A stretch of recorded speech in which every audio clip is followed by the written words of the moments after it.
You need to hear this if you're a history enthusiast. दुनिया जब बदल गई, एक भयानक सुबह 6 अगस्त 1945 मानव इतिहास में एक महत्वपूर्ण मोड़ था। जापान के हिरोशिमा के ऊपर एक अंधेरी चमक ने परमाणु युग के आगमन की घोषणा की और इसके साथ अभूतपूर्व विनाश। परमाणु बम ने हजारों लोगों को तुरंत मार डाला। पत्थर पर केवल छायाएं उकेरी हुई रह गईं।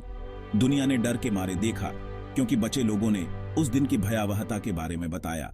हिरोशिमा और नागासाकी की बमबारी युद्ध में इस्तेमाल किए गए परमाणु हथियारों के एकमात्र उदाहरण हैं। ये घटनाएं हमें ऐसी विनाशकारी शक्ति के नैतिक निहितार्थों का सामना करने के लिए मजबूर करती हैं। परमाणु बम विस्फोट मानवता के लिए एक गंभीर चेतावनी के रूप में खड़े हैं। शांति की नाजुक प्रकृति और अनियंत्रित हिंसा के विनाशकारी परिणामों की याद दिलाते हैं। बढ़ता तनाव, युद्ध में डूबी एक दुनिया। हिरोशिमा और नागासाकी का रास्ता 1945 से बहुत पहले शुरू हुआ था। द्वितीय विश्व युद्ध अभूतपूर्व पैमाने का एक वैश्विक संघर्ष वर्षों से चल रहा था। जापान शाही महत्वाकांक्षाओं से प्रेरित होकर पूरे एशिया और प्रशांत क्षेत्र में विस्तार के अभियान पर निकल पड़ा था। 1941 में पर्ल हार्बर पर उनके अचानक हमले ने संयुक्त राज्य अमेरिका को युद्ध में खींच लिया। 1945 तक युद्ध का रुख बदल गया था, लेकिन लड़ाई भयंकर थी और हताहतों की संख्या बढ़ती जा रही थी। ओकिनावा की लड़ाई ने मुख्य भूमि जापान पर संभावित आक्रमण की मानवीय कीमत दिखाई। अमेरिकी सैन्य योजनाकारों ने अनुमान लगाया कि इस तरह के आक्रमण से सैकड़ों हजारों लोग हताहत हो सकते हैं। मैनहट्टन प्रोजेक्ट, एक शीर्ष गुप्त अनुसंधान कार्यक्रम, ने युद्ध को जल्दी और निर्णायक रूप से समाप्त करने के तरीके के रूप में परमाणु बम विकसित किया। हालांकि बम का उपयोग करने के फैसले के आलोचकों के बिना नहीं था, जिन्होंने इस तरह के विनाशकारी हथियार का उपयोग करने की नैतिकता पर सवाल उठाया था। फिर भी ट्रूमैन प्रशासन ने युद्ध को समाप्त करने और अमेरिकी सैनिकों को घर लाने के लिए बम विस्फोटों के साथ आगे बढ़ने का फैसला किया।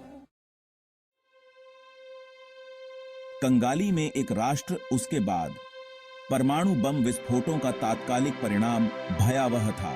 विस्फोटों में अनुमानित 2 लाख लोग मारे गए, जिनमें से अधिकांश नागरिक थे। हिरोशिमा और नागासाकी शहर मलबे में तब्दील हो गए।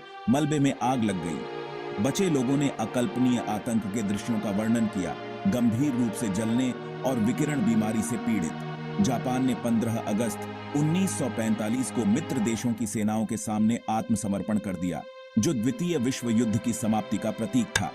तबाही ने जापान को शारीरिक और मानसिक दोनों रूप से झकझोर कर रख दिया। दुनिया ने परमाणु युग में प्रवेश किया। इस ज्ञान से हमेशा के लिए बदल गया कि मानवता के पास खुद को नष्ट करने की शक्ति है। बम विस्फोटों ने शीत युद्ध की शुरुआत की। संयुक्त राज्य अमेरिका और सोवियत संघ के बीच तीव्र प्रतिद्वंद्विता और परमाणु प्रसार की अवधि। परमाणु विनाश का खतरा बड़ा था, अंतर्राष्ट्रीय संबंधों को आकार देता था और दुनिया भर में भय फैलाता था। परमाणु बम विस्फोटों का ऐसे हथियारों के उपयोग के बारे में महत्वपूर्ण नैतिक और नैतिक प्रश्न उठाते हुए गहरा प्रभाव जारी है। विस्फोट की गूंज सबक नहीं सीखा।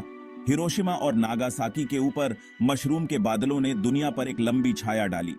वे हमारे पास मौजूद विनाशकारी शक्ति और इसके उपयोग के विनाशकारी परिणामों की द्रुत शीतन याद दिलाते हैं। 1945 में हुई भयावहता के बावजूद दुनिया परमाणु हथियारों के खतरे से जूझ रही है। शीत युद्ध समाप्त हो सकता है, लेकिन परमाणु प्रौद्योगिकी का प्रसार एक महत्वपूर्ण जोखिम पैदा करता है। हिरोशिमा और नागासाकी के सबक आज भी उतने ही प्रासंगिक हैं जितने 70 साल पहले थे।